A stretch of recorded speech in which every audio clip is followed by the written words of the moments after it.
యెహోవా వాక్కు. ఆ కాలమున శత్రువులు యూదారాజుల ఎముకలను, అధిపతుల ఎముకలను, యాజకుల ఎముకలను, ప్రవక్తల ఎముకలను, యెరూషలేము నివాసుల ఎముకలను సమాధులలో నుండి వెలుపలికి తీసి వారు ప్రేమించుచు, పూజించుచు, అనుసరించుచు, విచారణ చేయుచు, నమస్కరించుచు వచ్చిన ఆ సూర్య చంద్ర నక్షత్రముల ఎదుట వాటిని పరచెదరు. అవి కూర్చబడకయు, పాతిపెట్టబడకయు, భూమి మీద పెంటవలే పడియుండును.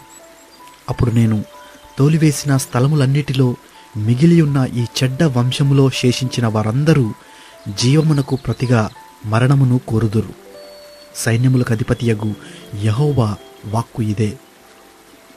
మరియు యెహోవా ఇలాగు సెలవిచ్చుచున్నాడు, వారితో చెప్పుము, మనుష్యులు పడి తిరిగి లేవకుందురా? తొలగిపోయిన తరువాత మనుష్యులు తిరిగి రారా? యెరూషలేము ప్రజలు ఎలా విశ్వాసఘాతకులై నిత్యము ద్రోహము చేయుచున్నారు. వారు మోసమును ఆశ్రయము చేసుకొని తిరిగి రామని ఎలా చెప్పుచున్నారు. నేను చెవియొగ్గి వారి మాటలు వినియున్నాను. పనికిమాలిన మాటలు వారాడుకొనుచున్నారు. నేనేమి చేసితినని చెప్పి తన చెడుతనమును గూర్చి పశ్చాత్తాపపడువాడొకడునూ లేకపోయెను. యుద్ధమునకు చొరబడు గుర్రము వలె ప్రతివాడును తనకిష్టమైన మార్గమునకు తిరుగుచున్నాడు. ఆకాశములకెగురు సంకుబుడి కొంగయైనను తన కాలము నెరుగును. తెల్ల గువ్వయు మంగళకత్తి పిట్టయు ఓదె కొరుకును. తాము రావలసిన కాలమును ఎరుగును. అయితే నా ప్రజలు యెహోవా న్యాయ విధిని ఎరుగరు. మేము జ్ఞానులమనియు యెహోవా ధర్మశాస్త్రము మా యొద్దనున్నదనియు మీరేలా అందురు? నిజమే గాని శాస్త్రుల కల్లకలము అబద్ధముగా దానికి అపార్థము చేయుచున్నది. జ్ఞానులు అవమానము నొందిన వారైరి. వారు విస్మయముంది చిక్కున పడియున్నారు. వారు యెహోవా వాక్యమును నిరాకరించినవారు. వారికి ఏపాటి జ్ఞానము కలదు. కనుక వారి భార్యలను అన్యులకప్పగింతును. వారిని జయించు వారికి వారి పొలములను అప్పగింతును. అల్పులేమి ఘనులేమి అందరునూ మోసము చేసి దోచుకొనువారు. ప్రవక్తలేమి యాజకులేమి అందరునూ వంచకులు.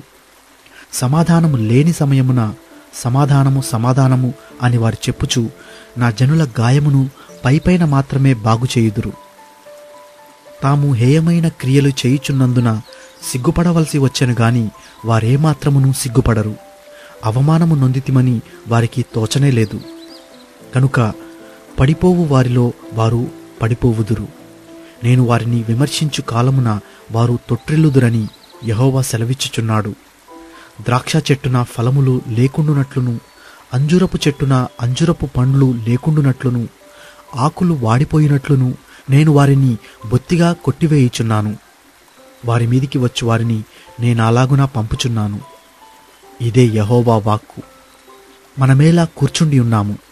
మనము పోగుబడి ప్రాకారములు గల పట్టణములోనికి పోదము. అక్కడనే చచ్చిపోదము రండి.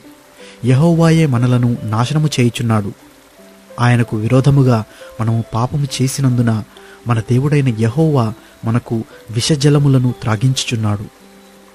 మనము సమాధానము కొరకు కనిపెట్టుకొనుచున్నాము, కాని మేలేమియు రాదాయను. క్షేమము కొరకు కనిపెట్టుచున్నాము, గాని భీతియే కలుగుచున్నది అని చెప్పుదురు. దాను నుండి వచ్చువారి గుర్రముల బుసలు వినబడెను. వారి గుర్రముల సకిలింపు ధ్వనిచేత దేశమంతయు కంపించుచున్నది. వారు వచ్చి దేశమును అందులోనున్న యావత్తును నాశనము చేయుదురు. పట్టణమును అందులో నివసించు వారిని నాశనము చేయుదురు. నేను మిడునాగులను మీలోనికి పంపుచున్నాను. అవి మిమ్మును కరచును. వాటికి మంత్రము లేదు. ఇదే యెహోవా వాక్కు. నా గుండె నా లోపల సొమసిల్లుచున్నది. నేను దేనిచేత దుఃఖోపశాంతి నొందుదును? యెహోవా సియోనులో లేకపోయేనా? ఆమె రాజు ఆమెలో లేకపోయేనా అని బహు దూరదేశము నుండి నా ప్రజల రోదన శబ్దము వినబడుచున్నది. వారి విగ్రహముల చేతను అన్యమైన మాయా రూపముల చేతను నాకేలా కోపము తెప్పించిరి. కోతకాలము గతించియున్నది, గ్రీష్మకాలము జరిగిపోయెను. మనము రక్షణ నొందకయేయున్నాము అని చెప్పుదురు. నా జనుల వేదనను బట్టి నేను వేదన పడుచున్నాను, వ్యాకులపడుచున్నాను. ఘోర భయము నన్ను పట్టియున్నది. గిలాదులో గుగ్గిలము ఏమీ లేదా? అక్కడ ఏ వైద్యుడునూ లేడా? నా జనులకు స్వస్థత ఎందుకు కలుగకపోవుచున్నది?